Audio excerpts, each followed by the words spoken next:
Today we continue and we learn chapter 22. Chapter 22 in one word, Hester, concealment. We're talking about a cognitive dissonance that has been created. God's perspective, our perspective. When we speak about speech, God creates the world through His Word.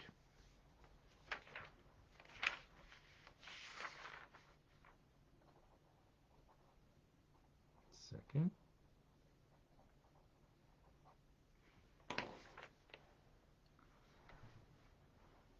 We speak about it,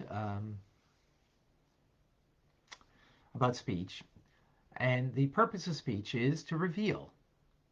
The function of how speech is revealed is actually through concealment. Think about it. I have in my head right now an idea that's very bright, and I try to put it into words. The words don't convey the brightness as it is in my head. In other words, it's a come down, right? From the way it is in my head. It's a contraction. From that contraction then enables me to reveal outside of me to you something, an idea, a feeling, a thought. That contraction, so in speech, means it comes out and actually, like, it's very ethereal, very abstract in the head, even when you're thinking it through, compared to when you put it into verbalized words. There's a physicality of the breath that comes out, the word that comes out, that it's more mamish, more sort of concretized. And that's why we have to speak things out, because they become more concrete and real and become independent. Now, as we explained, before God created the world, there's nothing else but God. After He creates the world, there's nothing else but God. So then, if we're using the metaphor of speech, then we've got a bit of a problem here. Speech is about God revealing. That's true.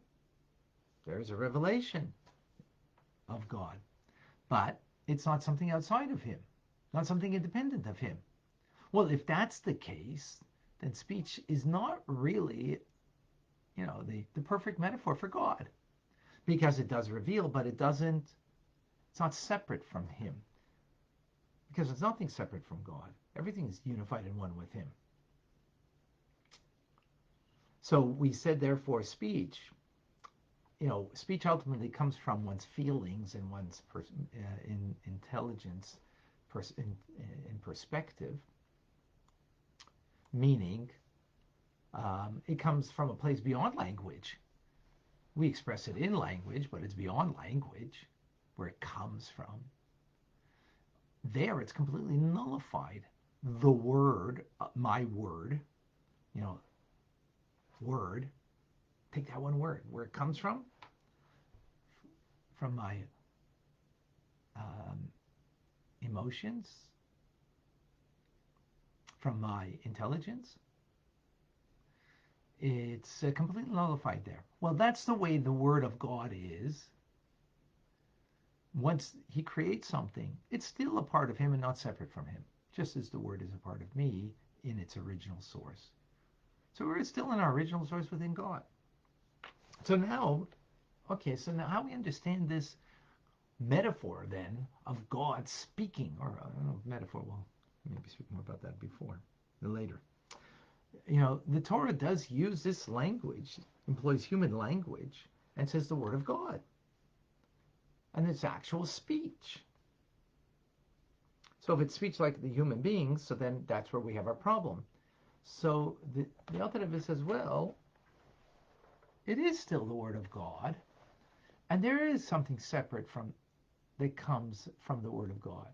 Not from Him, there's any separateness, but from us. So the truth is, the Word of God is separated from Him. Again, not in His perspective, but from our perspective, from creation's perspective. And as we've explained, this is done. How is this achieved? Through the contraction, through the powerful contraction of upon God that descends down, that creates a concealment on the supernal countenance, the life force, the life-giving force that comes from God. To such a degree is there a contraction, and that's the idea in us, by the way. Again, when you have it in your head and you then contract it and put it into, verbalize it into concrete words, right? There's a concealment there in that function. Ultimately, yeah, that's the paradox, by the way. You want to reveal, and what are you doing? The function on how you're revealing is really concealing. Right? Because a word is a container that limits, is very limiting. And how often does it happen that you have to repeat something over and over in order to get an understanding of something? Because in your head, it's different the way it is contracted into speech. But that's what God does. And He contracts and conceals to such a degree that He creates even unclean things.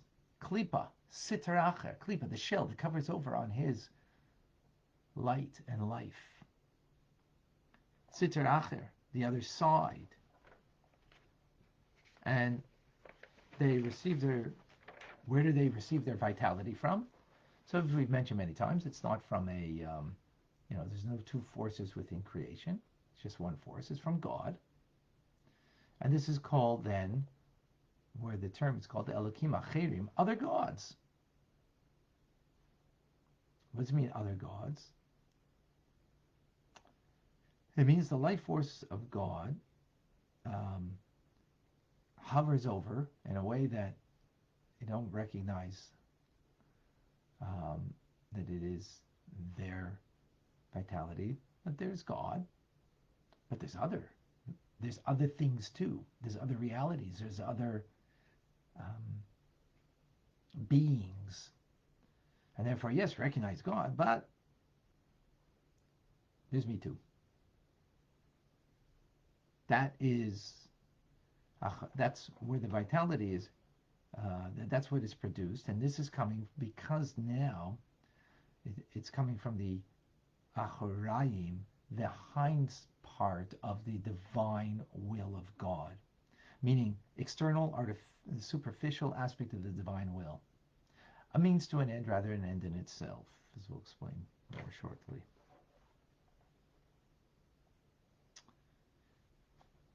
In other words, what is God really want to give is from His inner divine pleasure.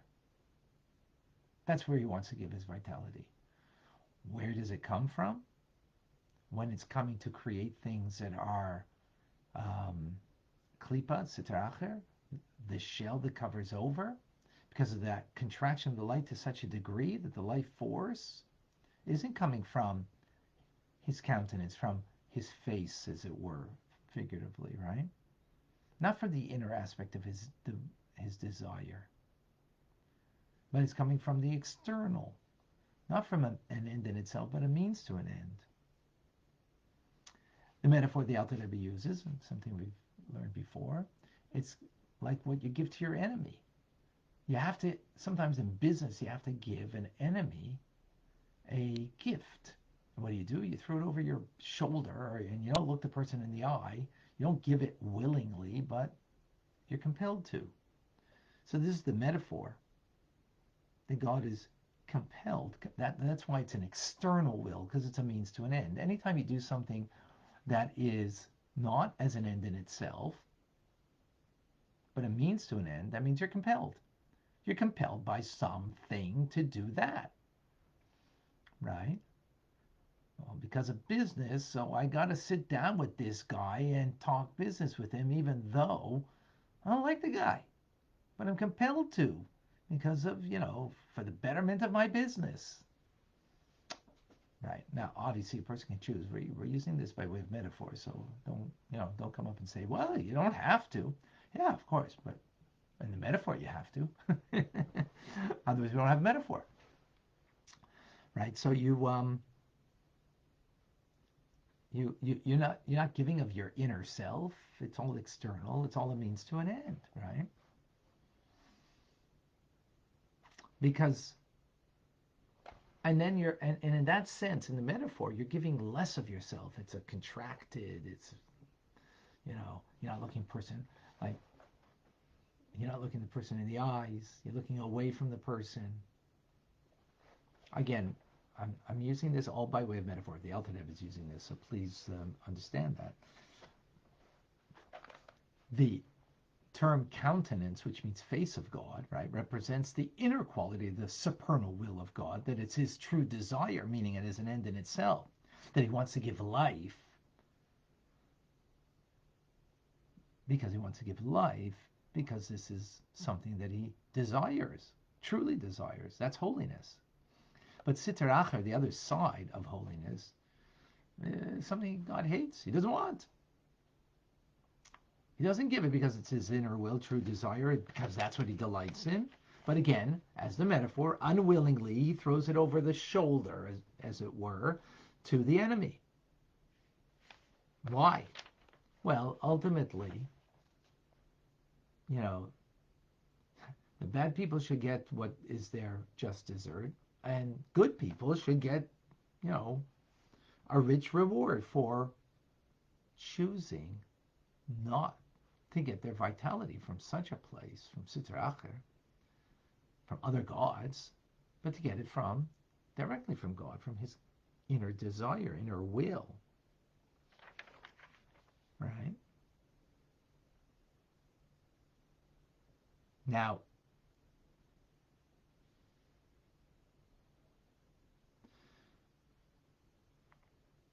in this in this divine countenance that now is contracted upon and is given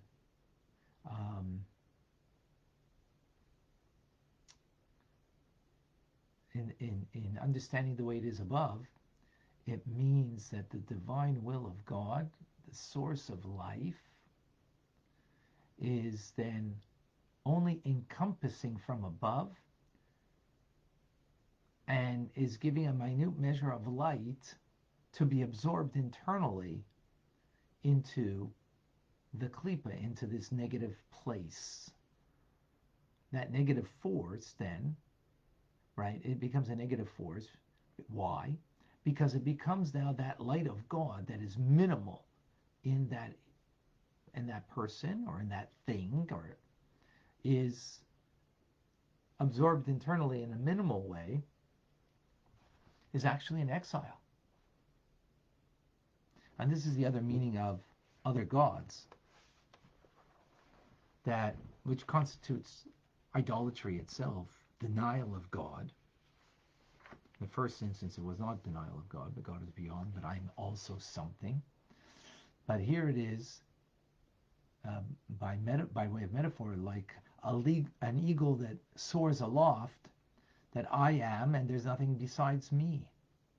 As Pharaoh said, the river is mine, and I have made it. That's why the sages say that anybody who is arrogant is tantamount to idolatry. Because in that moment of arrogance, there's no God. There's just me. That I'm an independent entity, separate from God. Outright denial of God in this respect. And that's called other gods in literal sense of idolatry. That's why arrogance, therefore, is such a negative thing.